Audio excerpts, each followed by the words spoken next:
The High Court of Australia is now in session. Please be seated.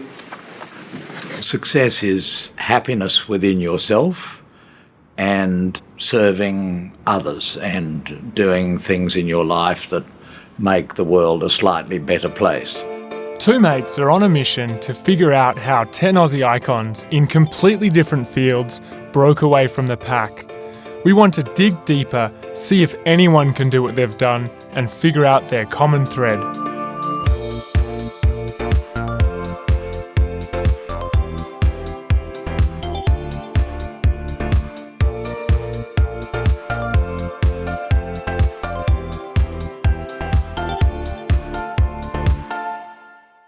Michael Kirby is an internationally renowned judge who served on the High Court of Australia for 12 years. He's been named one of the most influential Australians ever, one of the country's most creative minds, and one of the top 10 public intellectuals. He disagreed with his conservative colleagues more than any other current or past justice, earning him the nickname the Great Dissenter. But it's his easy-to-understand language and courage in being the first openly gay judge that people most admire. A recipient of the Australian Human Rights Medal, since retiring as a judge, he now has 24 honorary doctorates from universities around the world and continues his various human rights pursuits. With the words of the dynamic Dr. Fiona Wood still ringing in our ears, we dusted off our suits and flew into Sydney to meet with the former justice. Retirement is a word we soon learnt had little meaning as we shuffled into his legal chambers at a time he was leading a UN inquiry into human rights abuses in North Korea. We began by exploring where this sense of purpose came from. So at a young age, were you passionate about the law, or did you see the legal profession as a good fit for a strong academic? Well, I was good at school in debating, and I was very good in history and English and subjects like that. So I was really being pre-planned for a legal career. My school was also very legally oriented. That's what I was interested to do, and I think I was pretty good at it. When you were young, you showed early signs of academic prowess, and your parents put a very high priority on developing that talent of yours. What was so special about the sacrifices that your parents made? Yes, my parents were very supportive, but they weren't obsessive. You know, I hear stories about the children of lawyers who have a very hard life because they don't quite go down the path that their parents wanted them to go, and they want to possess and control their children. My parents didn't want to do that. My father was a great storyteller, and he could speak very simply. He was a great reader. You're lucky if you have a father who is engaged in your upbringing, and he was in our upbringing. And my mother was very insightful. She saw the whole picture. If you start in life with love, you're a very lucky human being. You're a very lucky person. Not everybody has it. Not everybody finds it. Not everybody keeps it. But if you do, it is a wonderful blessing. The oldest of 5 children, Kirby attended the academically selective Fort Street High School. He went on to study arts, economics and law, capping it off with a Masters of Law with first-class honours. At 35, he became the youngest person to be appointed to federal judicial office. Shortly after this move, he took on an additional responsibility, establishing the Australian Law Reform Commission, or ALRC, with the goal of ensuring laws were fair and efficient. Jack and I wanted to learn more about this somewhat unusual decision for a newly appointed judge. I was very lucky to be appointed the inaugural chair of the Australian Law Reform Commission. Now, looking back on it, I was extremely resistant to accepting that appointment because I had just been appointed a judge. I was happy being a judge. I was pretty good at it, I thought. That's what I wanted to do, and it required imagination to take the job on. And I took it, and that led to engagement with media, engagement with the public, and I think but for that, some of the other things that came later might well not have happened. You just touched on the media there. Do you think that your public persona has opened doors to further your career? One of the problems with say if you're at the bar, if you're a barrister, you're in there working away, tedious cases, day by day. How do you get noticed? Who will ever hear about you? I was always a joiner. In a way that might, looking back on it, have been a response to my sexuality, that, I couldn't have a wild love life and I wasn't out there at the discos and so on like most young people. And so I became the king of the committees. And all I did was chair committees, and I became a very good chair. They were good causes, but they got noticed. They stirred things up a bit. I'm a stirrer, and that's not a bad thing to be in a somewhat complacent society like Australia. So you've said that churches, like school students, need to reflect on their own report cards. What would you give yourself out of 10 if you had to? I would say it was a good 7.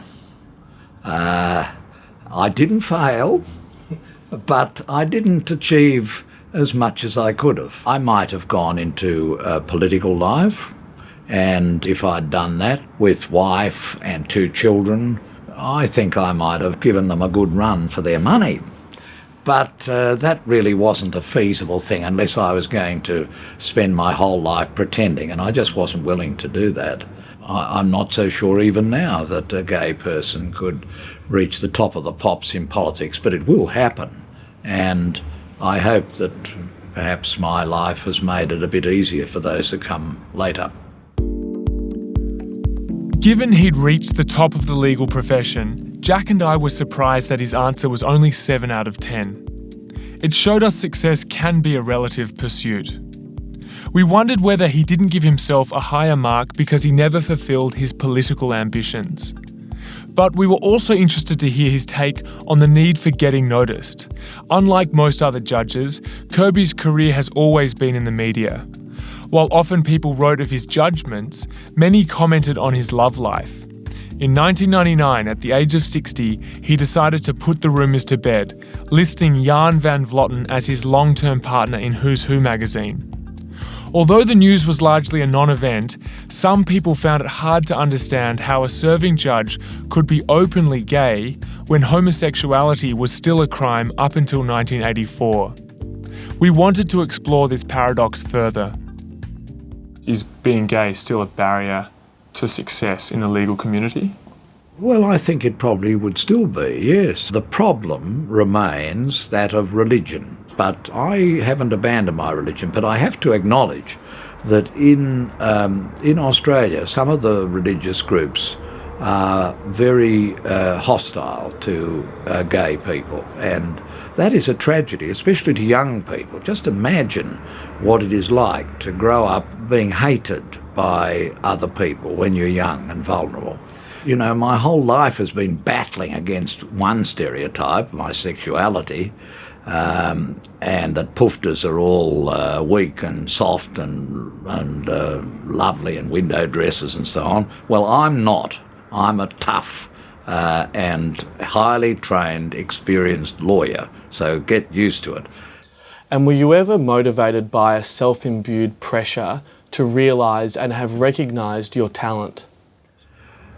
A psychoanalysis of me would possibly say, well, he spent a lot of years being put down, he was denied respect, and he was there keen and determined to command respect and to earn it. And he will work very hard to secure it. And I acknowledge that might have been there deep in my psyche, but to be truthful, I was going to work 6 a.m. every day, solving the problem of the court that day as best I could. Like Dr. Fiona Wood, we definitely saw in Kirby the thread of overcoming prejudice and proving naysayers wrong. He was actually the judge who decided in favour of Gay Waterhouse in her legal battle with the AJC.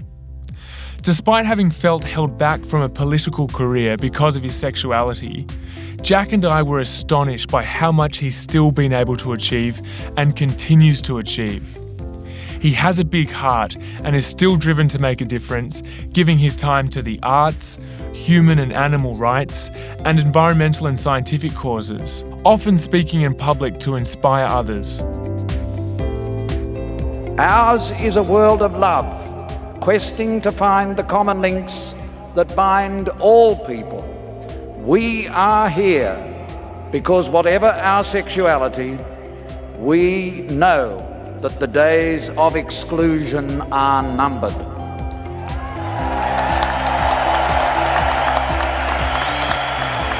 So do you think you've had an orthodox career to the top?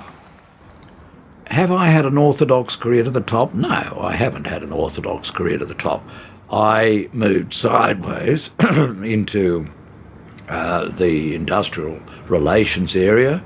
Michael McHugh, later my companion as a judge on the Court of Appeal in the High Court, told me at the time, this is an end of your career. It's finished, end of civilization, probably.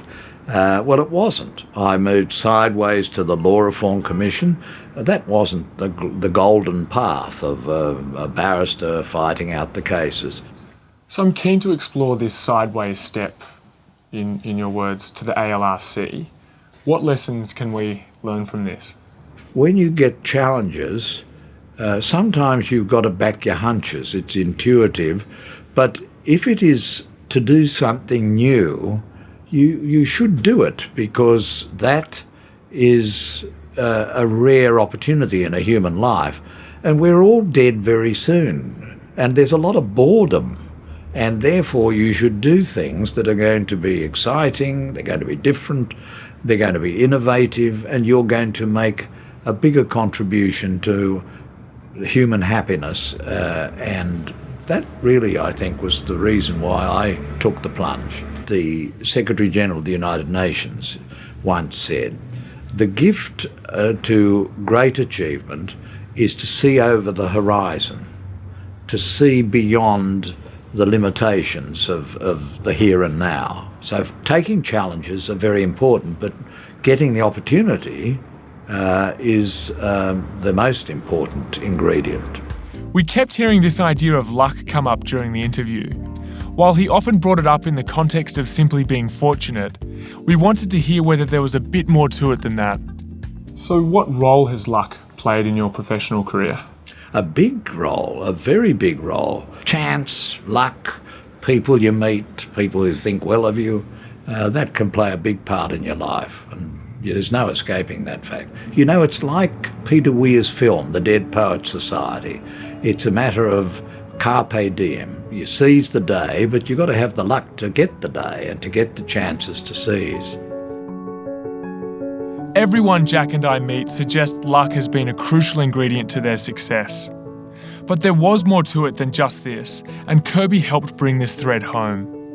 You've got to put yourself in a position to be lucky and then seize your chances.